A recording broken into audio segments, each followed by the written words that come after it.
जो अपने को दावा करते हैं कि वो बहुत पढ़े लिखे नेता हैं और वो आईआईटी ग्रेजुएट हैं, वो किसी भी गंभीर विषय के ऊपर बगैर किसी आधार के बोलने के माहिर हैं। अब जबकि उल्लेखनीय बात यह है कि वो मैकेनिकल इंजीनियरिंग से ग्रेजुएट हैं, इसके बावजूद E20 के मुद्दे के ऊपर बगैर किसी रिसर्च के, बगैर किसी तथ्यात्मक आधार के ऊपर अपनी उसी नाटकीय शैली में इस प्रकार की अभिव्यक्ति, वो भी शायद उंगलियों पर गिनने लायक लोगों के द्वारा, ये करना दर्शाता है कि एक बार फिर वो अपनी उसी शैली में भ्रम उत्पन्न करने का प्रयास कर रहे हैं। दिल्ली के पूर्व मुख्यमंत्री जो सियासत में अपनी नाकाम हसरतों का जनाजा लिए हुए चंद मुट्ठीभर लोगों के साथ अपनी चिर परिचित शैली में वही नाटकीयता और उसी प्रकार की उच्छृंखलता दिखाते हुए अनर्गल आधारहीन आरोप लगाते हुए दिखाई पड़े हैं।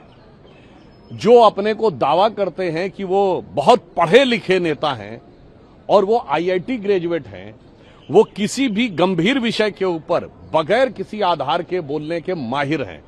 मैं याद दिलाना चाहता हूं कि पहले भी ये, जिस समय वैक्सीन की बात आई थी तो उन्होंने कहा था वैक्सीन का फार्मूला सबको बांट क्यों नहीं दिया जाता, ये आईआईटी ग्रेजुएट बोल रहा था। और अब जबकि उल्लेखनीय बात यह है कि वो मैकेनिकल इंजीनियरिंग से ग्रेजुएट हैं, इसके बावजूद E20 के मुद्दे के ऊपर बगैर किसी रिसर्च के, बगैर किसी तथ्यात्मक आधार के ऊपर अपनी उसी नाटकीय शैली में इस प्रकार की अभिव्यक्ति, वो भी शायद उंगलियों पर गिनने लायक लोगों के द्वारा, ये करना दर्शाता है कि एक बार फिर वो अपनी उसी शैली में भ्रम उत्पन्न करने का प्रयास कर रहे हैं।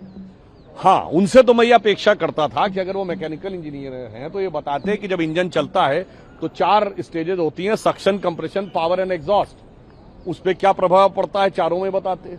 फिर ये बताते कि पिस्टन और सिलेंडर के ऊपर की एक्टिविटी में क्या प्रभाव पड़ता है।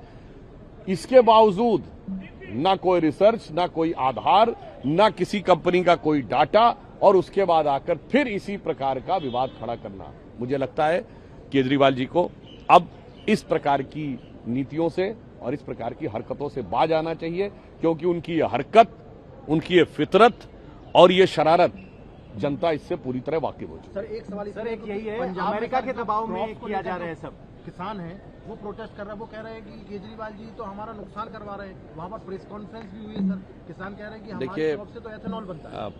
पूरी दुनिया के अनेक देशों में इसका प्रयोग किया जा रहा है और अभी तक की 15 चल भी रहा था। और वो कैसी विचित्र बात करते हैं, लागू हुए अभी 4 महीने नहीं हुए और कह रहे हैं 4 साल से गाड़ी खराब है।